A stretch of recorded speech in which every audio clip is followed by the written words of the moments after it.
Now, I know game week 14 has only just begun, but with such a short turnaround to the next game week, I thought in today's video, I would run through my top transfer targets that I'm looking to buy ahead of FPL game week 15.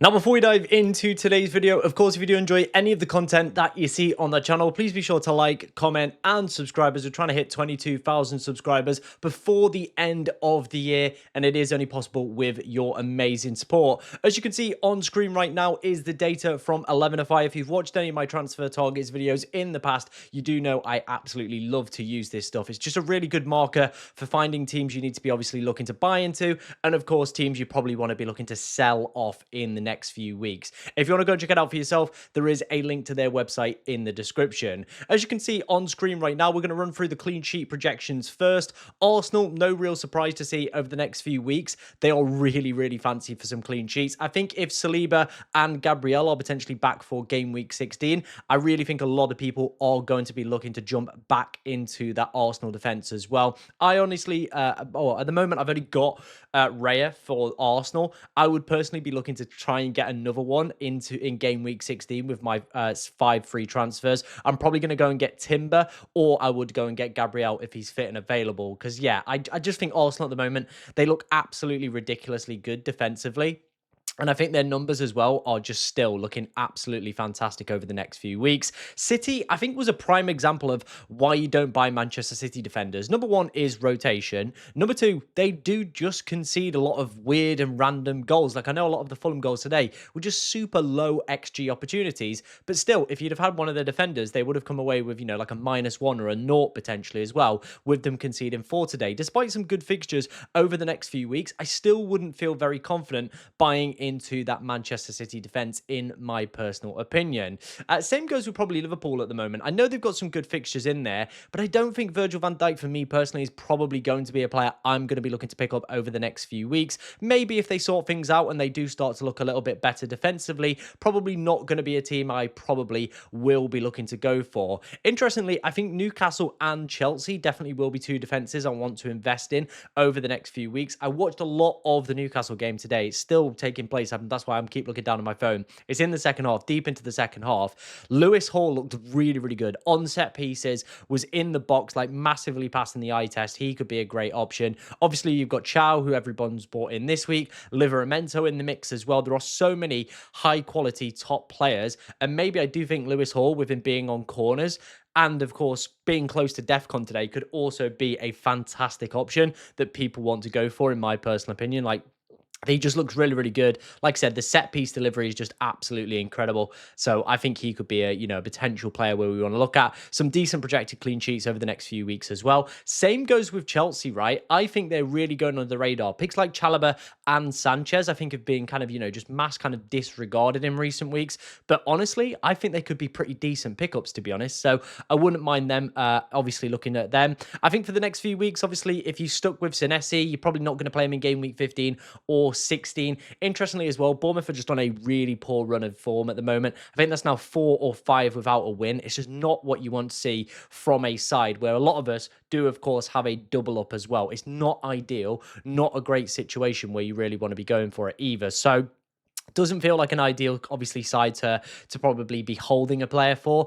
I think a lot of people are going to be looking to offload Semenyo this week. If people haven't already, we'll probably look to offload Senesi as well, unless they've got bigger fish to fry this week. So I do think a lot of people are, of course, going to be shifting away from their Bournemouth assets and probably, like I said, moving to some Newcastle defenders, moving to some Chelsea defenders, and probably investing back into that Arsenal defence for their kind of, double ups or even triple ups in some cases as well. Let's take a look then at the projected goals over the next few weeks then. We're seeing Liverpool top, and this is why I'm going to talk about Cody Gakpo a little bit later in the video, because obviously Salah will be disappearing after game week 16, and we saw with the benching in game week 13 as well. He is just not a reliable asset, especially when you are paying that 14.2 million. Could be a decent shout for the free hit in game week 16 before he heads off to AFCON. However, the pick that I'm really interested in at the moment is going to be Cody Gakpo. I feel from an FPL perspective, he is Liverpool's best best pick, is the leading player for non-penalty XGI. So with some great fixtures coming up, obviously post AFCON as well, when Salah is obviously departing as well, there are just some great fixtures, and I really would like a slice of that pie. If you're thinking about triple captaincy, there are a few weeks as well eyed up for Erling Haaland here, off the back of that very impressive performance against Fulham. Game week 15 against Sunderland with the highest projected goals according to the 11-5 model that week, and then also in game week 17, I know a week that the kind of, what's it called? The Solio models absolutely love. Also a pretty good week there for Haaland, triple captaincy as well, if you've still got that chip left over as well. Seeing some pretty decent fixtures for Arsenal coming up over the next few weeks as well. So, you know, picks like Saka, Rice, still going to be pretty decent value. Wolves next week, Newcastle next week have an absolutely barnstorming fixture. Longer term, I would worry about their attacking assets though. Walter Marder is now going to be in competition with, what's his face, Visser, that he's now back in training and isn't off to AFCON. We saw an early substitution for the wingers today as well. Barnes and I think it was Jacob Murphy, both coming off around the 60th minute mark. Bruno Guimaraes with not a start today, but did get himself on the score sheet. It is kind of all those things where it is like they've got good picks, but it's just trying to find the right one. Maybe if you are on a free hit in game week 15, it could be worth obviously looking at Walter Marder or maybe like a Harvey Barnes or someone like that. Longer term, I would be a little bit scared about their overall kind of rotation. I think a team that really does interest me and a pick that will interest a lot of people if he plays decent minutes this week will be Cole Palmer going forward as well. Game week 16 with those 5 free transfers is going to be a real kind of door opener for a lot of people, I do believe. So game week 16, we might see Cole Palmer potentially come back on our radars. Same with Manchester United. I think if you haven't already, a lot of people are going to be moving towards obviously taking a look at Bruno Fernandes. He's an absolutely cracking option. Obviously, a lot of people went with him for the captaincy this week. We're going to have to see how that goes. But for me personally, I do believe he's an absolutely fantastic asset to, of course, be owning over the next few weeks. We're seeing a drop in terms of Crystal Palace's numbers as well. And with the amount of fixtures and volume they've got, I am personally looking to, of course, offload the likes of Mateta, Richards, obviously Sarr injured now as well. Munoz, his numbers as well over the past few weeks have dropped off a cliff. I think game week 16 is the perfect reset to, of course, get rid of all your Crystal Palace assets as well for the upcoming game weeks. Some decent fixtures for Brighton, so Minter and Welbeck, pretty decent options as well. A drop in the next 2 weeks for projected goals. And in terms of kind of just outside of game week 17, a real drop in terms of Bournemouth. And obviously, given their poor form at the moment, like I said, I do feel like a lot of people are, of course, going to be shifting away from potentially taking a look at Semenyo and moving to the likes of Cody Gakpo or, of course, Phil Foden this week. We're seeing a big upturn in terms of Brentford's numbers as well. Some pretty decent fixtures. Match day 16 and 17,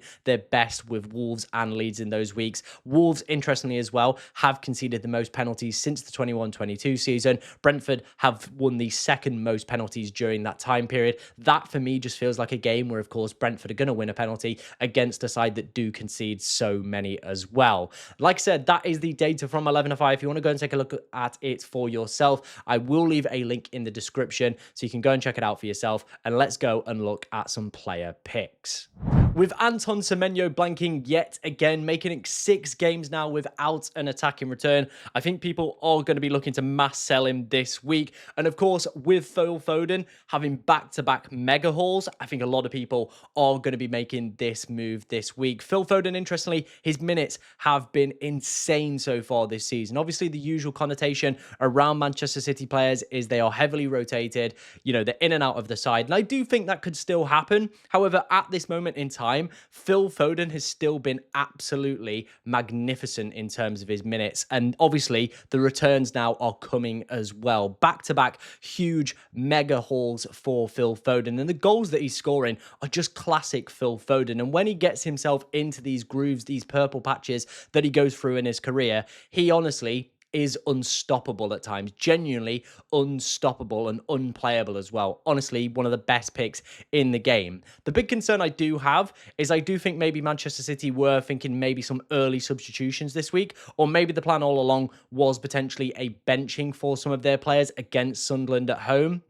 Obviously, they've got Champions League next midweek as well, so maybe that's where we might see the rotation. That is always the thing that is just running through the back of my mind with the Manchester City assets. Despite how good they are, we're in such a period here where there are just so many games coming up for Manchester City. Every single week, there is a midweek fixture just slammed in there, whether that be the Champions League, whether that be a midweek Premier League round around the Christmas period as well. There is just so many fixtures coming up for Manchester City. I do just wonder, is it still going to be 90 minutes every single week for Phil Foden? But on the flip side of that, you look at the fixtures they've got here: Sunderland, Palace, West Ham, Nottingham Forest, Sunderland again. That is an absolutely cracking run of games to, of course, be having. Sunderland away from home, a little bit of a different beast. At home, I would obviously fear that fixture a little bit more, and we can see that a little bit later down the calendar. They are currently unbeaten at home so far this season. Palace, like I said, have started to look really leggy, and I definitely think they're going to be there for the taking as well. West Ham at home, obviously we've all targeted Bruno Fernandes this week. Could be a week where we're looking for the triple captaincy for Erling Haaland. The projected goal numbers for game week 15 and game week 17 for Manchester City were some of the highest over the next 5 game weeks as well. So buying into the fixtures does make sense. It is always just in the back of my mind that worry of rotation with Phil Foden. And if you've got the balls to really take it on, I think there is honestly some big explosive mega hauls in there. There are also some other sides of that where Foden could be benched for a few games. We might not see him play. There might be some rotated minutes around. But I think given the strength of his minutes so far this season, maybe we are seeing potentially a different Pep Guardiola, and maybe Foden this year is a little bit more essential to the way that Manchester City are playing and is more of a key kind of player. But we have been here before. I've been here before. I've seen the minutes be good. I've seen the performances be good. And then I've been burnt by Manchester City and Phil Foden. I expect there to be a benching at some point over this Christmas period, but if he keeps delivering like he did today with a mega 17-point haul, I honestly think most of us are not going to mind if he misses out on one game and the next week he does go and bang a massive 17-pointer. Like I said, though, the minutes are a concern just with Manchester City in general, not just with Phil Foden, but so far they have been decent. If they continue to be decent, he is going to be an absolutely fantastic pickup. The other option I would be looking to go for is, of course, a man yet to play this game week. It is going to be Cody Gakpo. I just think for me, he looks like Liverpool's best attacking option, realistically. That's how I feel about Cody Gakpo. He just looks like Liverpool's best attacking option. And look at the fixtures coming up. We saw with the 11FI data, they are some of the best fixtures to, of course, be targeting. Leeds away, great fixture. Brighton at home, a little bit difficult. Brighton, interestingly, have only lost 2 home games all year in the calendar year of 2025. Tottenham away, great fixture. Tottenham haven't won since the opening day. Wolves and Leeds then in match day 18 and match day 18. Absolutely cracking fixtures. This one for Cody Gakpo, could maybe wait a few more weeks to see how his minutes balance out while Salah is away at AFCON. However, maybe getting in on early on him while he's still at a decent price point, and of course a very similar price point to Semenyo, could be a great move as well, because he is Liverpool's best player for non-penalty XGI as well. The fixtures are there. The projected data is looking pretty decent as well, and feels to me like a player that could be very, very explosive in this period where Liverpool have got some great fixtures. And I think while Slot is still kind of clinging on to his job, I don't think he's going to change things too much from a winning side that, of course, won last week. And if he wins again this week and Cody Gakpo is involved, I think for that Leeds fixture, could be a great pick for the free hit in 15 if you are thinking about that route, and also could be a great pickup as well with some absolutely fantastic fixtures coming up, especially the game week 18 and game week 19 games against Wolves and Leeds for me. Obviously, that is my top Semenyo replacements for now. I think if you're obviously looking for some cheaper options, Minter or Anderson would probably be my preferred picks. But for the more kind of, premium or similar priced assets, I probably would say Phil Foden and Cody Gakpo are the ones to go for. The other player that I do feel is going to be a very popular transfer in ahead of game week 15, if he is fit and available, is going to be Igor Thiago as well. Look at the fixtures that Brentford have got coming up here. Some absolutely cracking ones. We saw some big shifts in terms of their 11FI numbers as well. Their projected goal numbers slightly going up as well. Tottenham, I've just spoke about there, haven't won at home since match day 1, so that feels like a great fixture. Leeds at home and then Wolves away, some absolutely cracking fixtures in there. Then they face Bournemouth and Tottenham at home as well. Interestingly, Brentford have one of the best home records in the Premier League right now. Only lost one game at home so far this season, and that was against Manchester City. So you can kind of understand where they did lose that one as well. Obviously, Igor Thiago running Haaland very close for the Golden Boot so far this year. He's going to have to pull his mustard out yet again to keep up with him after Haaland's goal tonight. However, 11 goals for him so far. Decent open play XGI as well. Not only the penalty XGI, also factoring into that 8.7 that you can see on your screen right now. The non-penalty XGI as well is also pretty decent for Igor Thiago. And if you think the penalties are going to be drying up, I've covered this in a few videos and I'm very happy to cover it again. It is the Brentford penalty data, and it is something that I have ran through. Brentford, interestingly, have the second most penalties won since their promotion in the 21-22 season, with 31 so far, level with Liverpool. Absolutely ridiculous stuff. They know how to win penalties, know how to keep winning them as well. So they are just a very, very good unit at, of course, being able to do all this stuff, win the penalties consistently, get the points consistently as well.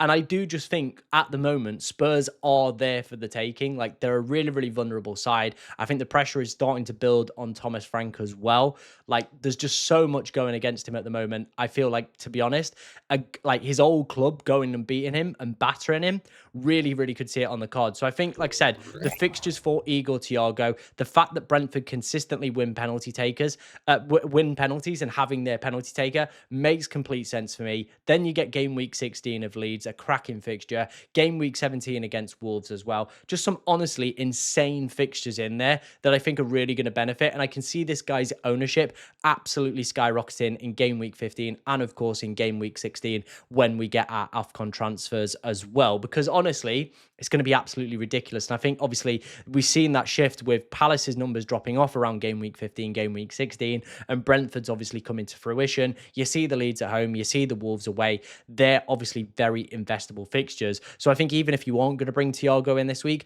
longer term, he is definitely going to be a player that most people will, of course, be looking to bring in this game week ahead of some great fixtures as well. And of course, with Mateta and the Palace fixtures dropping off a cliff a little bit, and obviously their heavy fixture congestion over the next few weeks as well. That is going to conclude our transfer targets ahead of game week 15. Of course, there will be plenty more videos leading up to game week 15 as well. This is just a very early preview. So if you did enjoy it, make sure, of course, you are liking, hitting that subscribe button. Any questions you've got about your team, get them in the comments as well, as we'll try to answer as many as we possibly can. But thank you for watching today, ladies and gentlemen, and good luck in game week 15.